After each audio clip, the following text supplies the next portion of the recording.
Hi, this is actually my second shot at making this video. Um, what basically happened was I just had one of those senior moments when a particular formula just came back to me not quite right.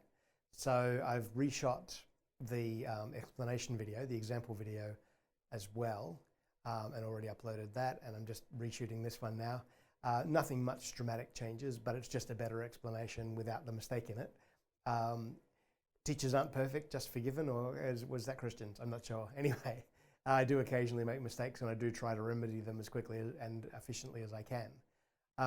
So really quick, we're talking about circular motion. We're talking about how things move when they behave when they're in circles, or in things like circles, like ellipses, like the planetary orbits are close to circular, but a little bit elliptical. So circumference of a circle is pi times its diameter. That's where we define pi. So pi is not 22/7, that's just an approximation. It's very specifically the circumference of a circle divided by the diameter. At 3.14159 is enough for everyday work. I've got lots of decimal places there. There's some really interesting stuff that's just come out recently about how if you have 15 decimal places of pi, that gives you a circle the size of our solar system. It's only out by a matter of centimeters. So even 4 or 5 decimal places is plenty for anything that we're ever likely to do. And the diameter is twice as long as the radius, which makes sense. So 2 pi r is the circumference expressed in terms of the radius rather than the diameter. So pi d, or 2 pi r.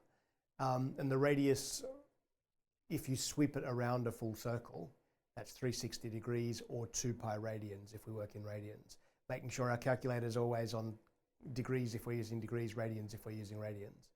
That's a trap for young players, which I'm sure you've run into in the past with your students or yourself. So when something's moving in a circle, it's accelerating. The point is that, remember, acceleration has both a direction and a magnitude. So it has a number for its size, and it has a direction because it's a velocity. If the direction changes, even though the speed doesn't change, it's an acceleration. The thing to remember is when you turn around a corner in a car, even if you're doing 60 or 80 or whatever all the way around, you're still accelerating because you're changing direction.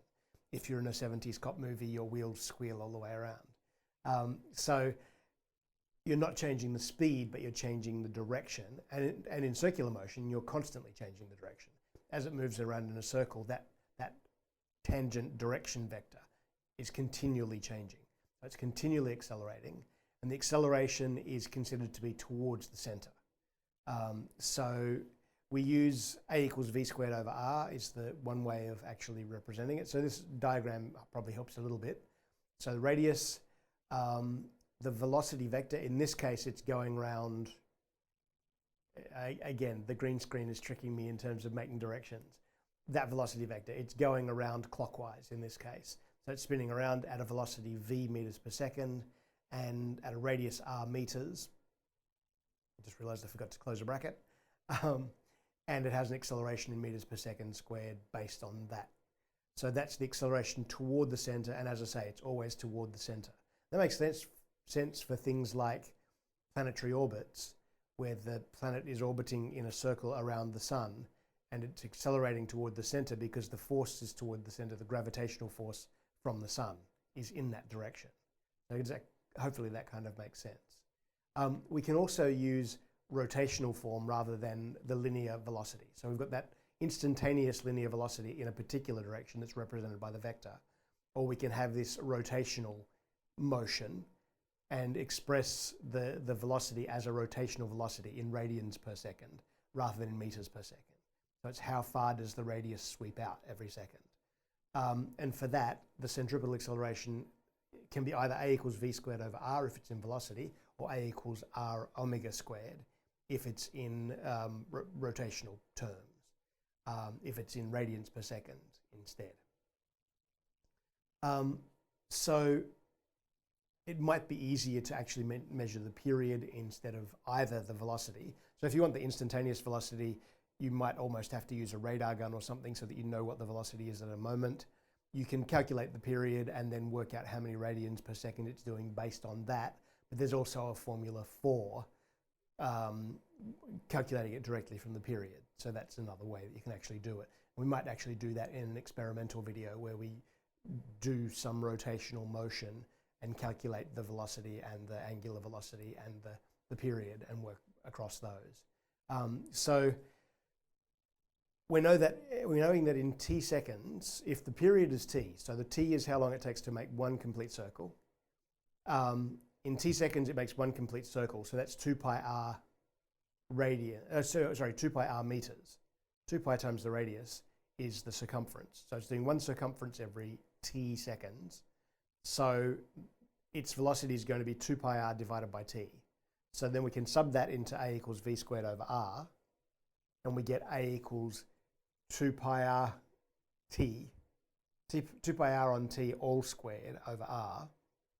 And that's a little bit awkward, so I've actually gone through and calculated that out, and you get, and cancelled some r's as well. And you get a equals 4 pi squared r over t squared. That probably is clearer and better looking on the worksheets than it is on here, because it's a bit hard to do proper fractions in PowerPoint. It's just one of the limitations of the medium.